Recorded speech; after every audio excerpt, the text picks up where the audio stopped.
He went to 30 stadiums in 30 days. He raised over $700,000. He's a Packers fan, and not just any Packers fan. He's the NFL Fan of the Year. Tom Grossi joins me on the show to talk everything Packers. You are Locked On Packers, your daily Green Bay Packers podcast. Part of the Locked On Podcast Network, your team every day.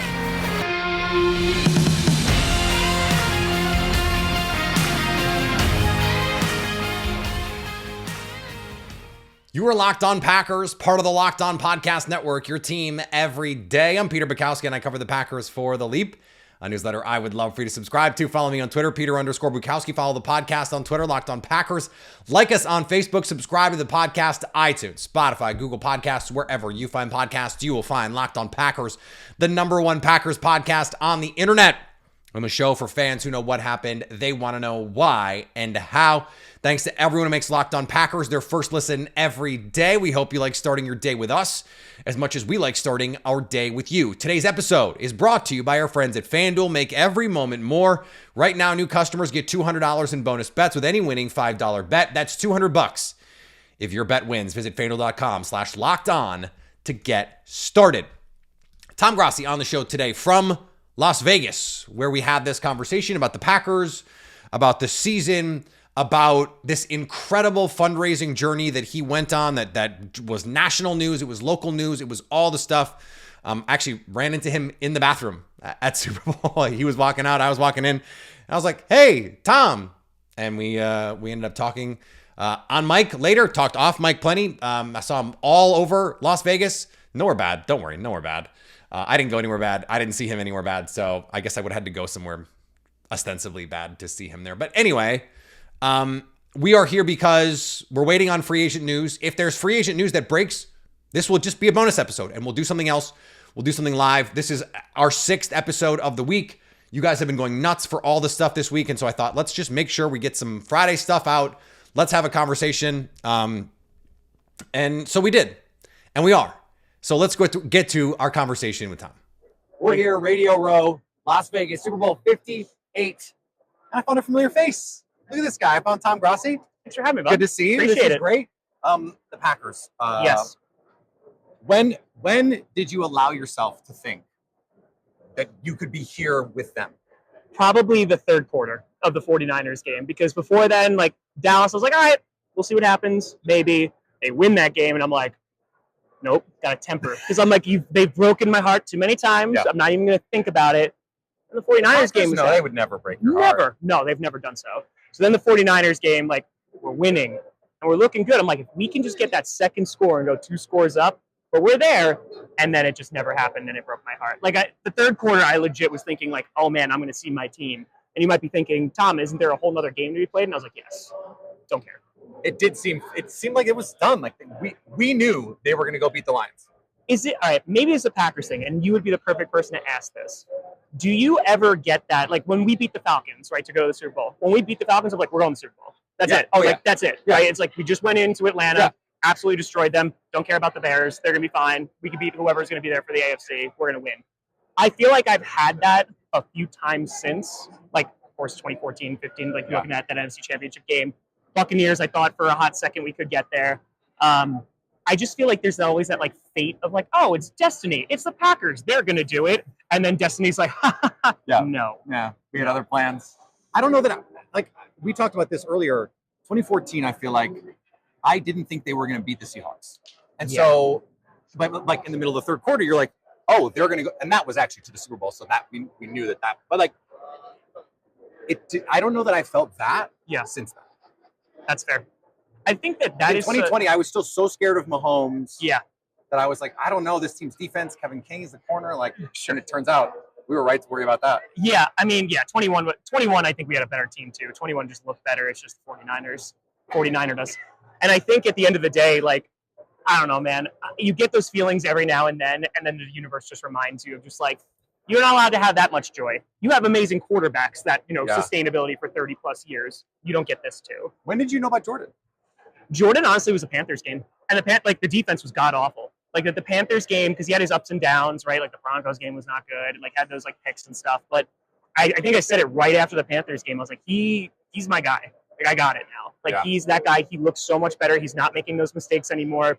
And even when, of course, like the 49ers game made some mistakes, like I'm so confident in his team. And I was saying this on something else too. I was saying, like, the fact that it's just so much youth on this team, like they're able to gel together in a way that, and that's no offense to Aaron, it wasn't there last year, right? There was the stories of like, oh, he's not hanging out with Romeo Dobbs afterwards and going to the club with him. I'm like, yeah, he's like a 40-year-old man. He's probably not going to do that. But maybe Romeo didn't want to do ayahuasca, which is like fair. Yeah, that's fair. That's fair. And I think at the end of the day, like it's just that youth is like driving everything. And even when Rasul Douglas was on the team, he's just like, everybody's meeting at the locker room, like they're talking at lockers, they're getting into it, and they're like how to get better and everything. Like, that's what you want to see. And the fact like this young wide receiver core, young O-line, young QB can all like kind of come up in the league together is amazing. Where were you on Matt LaFleur before this season in terms of like, okay, he's really good. I can separate the Aaron Rodgers part of it because I feel like nationally there were a lot of people that could not separate them. No.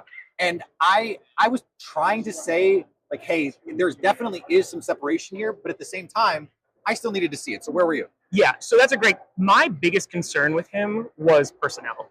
Like that was number one, because we've seen, for example, like playing people on the offensive line that maybe we shouldn't have been playing, like in high stakes games and things like that. Those were like the decisions. I was like, that's where I'm unsure. So I knew he was a good coach because, I mean, once Aaron Rodgers bought into it, he won MVP back-to-back, right? Mm-hmm. So it worked out. So I think it took a couple of years, but this year, you know, when things were really bad mid-season, it was just like, oh no, this could be like the worst team in the league. Because there were like thoughts for a while that could be it, especially after the loss to the Broncos. It was like that was because they were bad. They were like, we saw the Drake May edits, like we saw them. It was bad, and it was just like you just got to give it time. You got to give it time. But that was more for Jordan anyway. Just give it time. With LaFleur, like I got to give him a lot of props because it seemed like in the beginning of the year, it was like, oh, there's the jet sweeps with like Christian Watson and Jaden Reed, and like these are working. But then there was a point in the year where they're like, okay, now we're doing it too much. And they didn't do it at all. And now like it was the innovative. Like Dallas, I think, was like the perfect game plan. Like that was Matt LaFleur at his best. So I think while there's still going to be every now and then some hiccups, that's also the NFL. But yeah, no, I'm pretty sold. Even Bill Belichick, like he should have been calling timeouts at the end of that 2014 Super Bowl, and it just happened to work out. Sometimes that's what you need to happen is something like that. I want to talk about the work that you did. One of the reasons why you're here and everyone knows who you are is because you went on this incredible stadium tour. Like, we'll get to how it was. Sure. Because, you know, I'm sure a lot of our audience followed along as you were doing it. What was the genesis behind it? Like, hey, I want to do this thing. Yeah. So, I mean, here's the thing. This goes back to 2015 when I started Packcast, and there was a fan that I brought on because I interviewed like opposing fans every single week. And I'm just like, you know, plug when whatever. You're not imitating them. Yeah, exactly. Plug your social media, all that great stuff. And he goes, I don't have any social media, but there's this charity that gives service dogs to wounded veterans. And I was like, oh, well, that's amazing. I was like, I'm a teacher at this point. Like, I'm a teacher's salary. Like, I have no money, right? And I'm like, all right, I'm going to scrape together $50 so I can donate to this thing. And if I ever get a platform, I'm going to do more. And these past 3 years, we've raised $720,000 for various charities. But for 30 and 30, because I do different characters and stuff like that, you know, for different teams and fan bases, I always thought with like Wildflower for the Commanders, which was amazing because Wildflower came up because it was just like Washington football team. So it was like Wildflower Turquoise, and it just made like a hippie, and it just like took off, right? But people are like rooting for Washington to win for that character. Yeah. So that character's been around now since 2020, and I was like, man, it'd be so much fun to go to like FedEx Field as like Wildflower and just do some videos and do some skits. It'd be amazing. I thought about that for a few years. And it's Valentine's Day in 2023. I'm in the shower, and I'm just like, I would love to do that. Do we need again. to go any further? No, that's it. That's it. And that's how 30 and 30 happened. But it was like, man, it'd be cool to go to that stadium. Maybe I could do it this off season. And I was like, maybe we go to like every stadium. I was like, people have done that before. You know, like it's all on social media. Like I made it in a season, all 30, whatever. And then just not paying any attention at all. It's fine. It's Radio Row, folks. That's how this works. If you want to be in show business, this is what it looks like. That's it, baby. But then it got to a point where I was like, well, what if I do it in 30 days? And then I sat on that, and I was like, oh, like, no one's done that. Yeah. That could be big. I have no connections with anybody. And I'd have to fund the entire thing and not buy a house this year. Yeah. Let's see if I can make it happen. And it literally was... When I tell people, like, we're going to eventually release something that shows a lot more behind the scenes, when I tell people that like every night I was going to bed, I was booking a hotel for the next day. I was booking the flight for the next day because I think 8 teams said yes to us in the beginning. We wound up with like 18 or something like that, but like nobody was saying yes. And so I was like, okay, like I might go out on this trip and I'm not able to get into any of these stadiums except like the Packers and like a handful of teams that said yes. And it's just like this momentum carried it to where it was, and we raised $500,000, which is incredible, obviously. All right, we're going to get to more of this conversation with Tom Grossi in just a second here on Locked On Packers.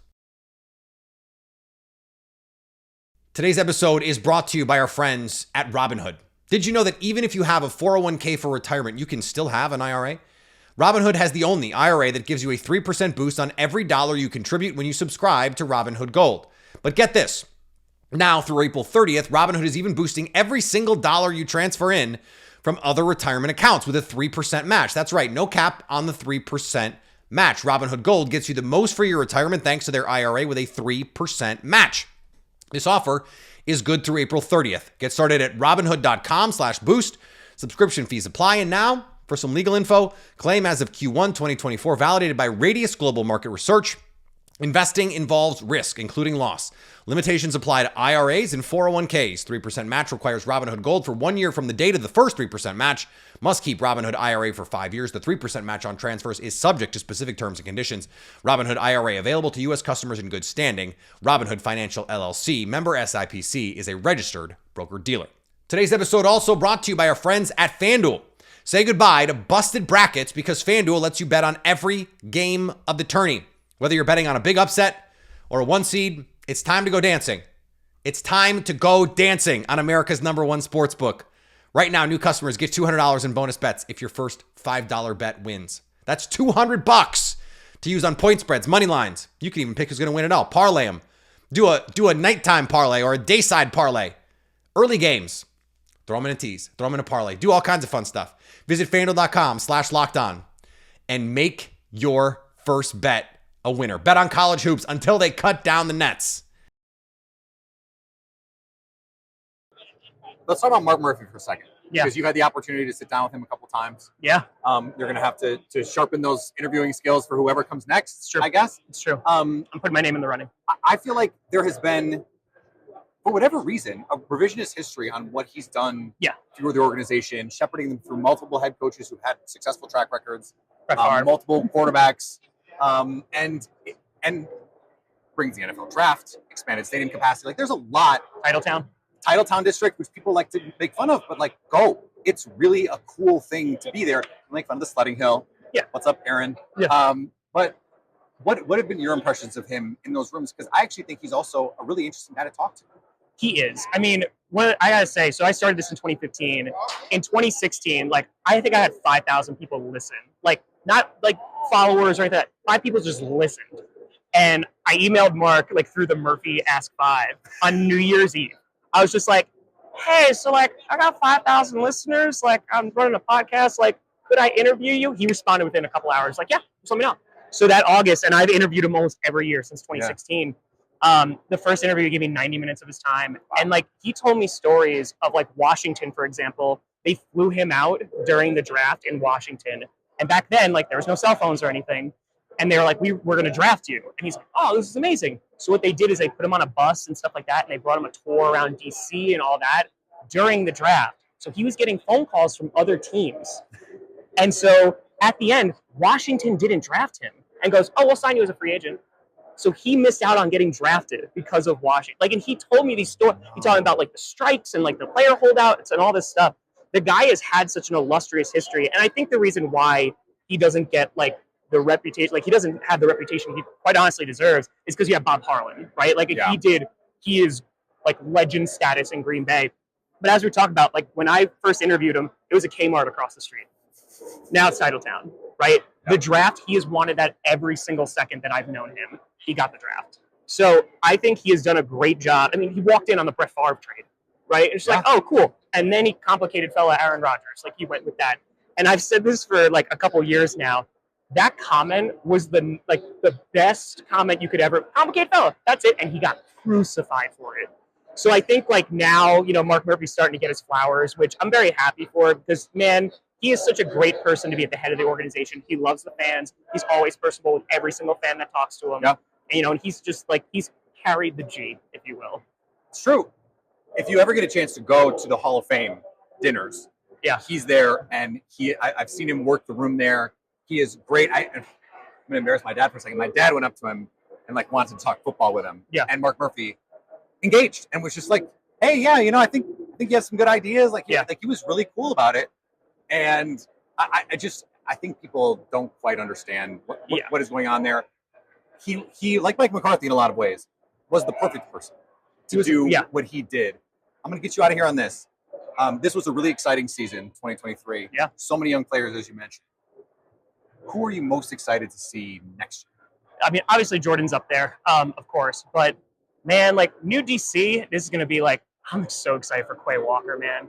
Quay Walker is one of those guys, amongst other fan bases, he's kind of seen as this very negative person, with the Bills and Lions and those penalties and stuff like that. People only remember those things. That's all they remember. But you also hear interviews from other players oh no, Quay Walker's he's a guy. And I think every team needs one of those guys. And I think with a new DC and maybe some more flexibility, he can be that. Of course, there's the young receivers. There's the Jaden Reeds of the world. Yeah. Wicks, who Wicks. That would be my answer. Is David Wicks. Wicks is the route running is insane, right? They're already comparing him to Devontae. And I think now it's just to have a defense maybe finally that can compete with the offense. Man, I mean, but I've said that also for 6 years. So, I'm hoping that this time is a thing. But yeah, I'm really excited to see what Quay Walker is going to do because I think he's matured a lot. And I think for him to go through the things that he did, and he got a lot of backlash for it, I think he's kind of learned from that. And yeah, I'm excited to see where he goes. Tom, this was great. Plug your stuff. Tom Grossi. That's it. If I'm just Google the Tom Grossi, it's Grossi. It means fat in Italian. I don't know what to tell you. That's what it is. I appreciate you. Thanks, man. All right, thanks to Tom for joining the show. Great to talk to him. We'll be back with more free agency stuff next week, more offseason stuff as we head toward the NFL draft. Pro days are happening, all kinds of fun stuff going on around the NFL. So never a shortage of topics. We're 5 weeks, 5.5 weeks from, I guess it's 6 weeks from the NFL draft. That's not actually that long. That means I have a lot of work to do in terms of catching up on some of these prospects. So we'll be back next week for a lot more, and we'll be live if there's stuff to talk about. I am on a little working vacation here, so we'll try and do what we can, but I'm going to do my best. All right.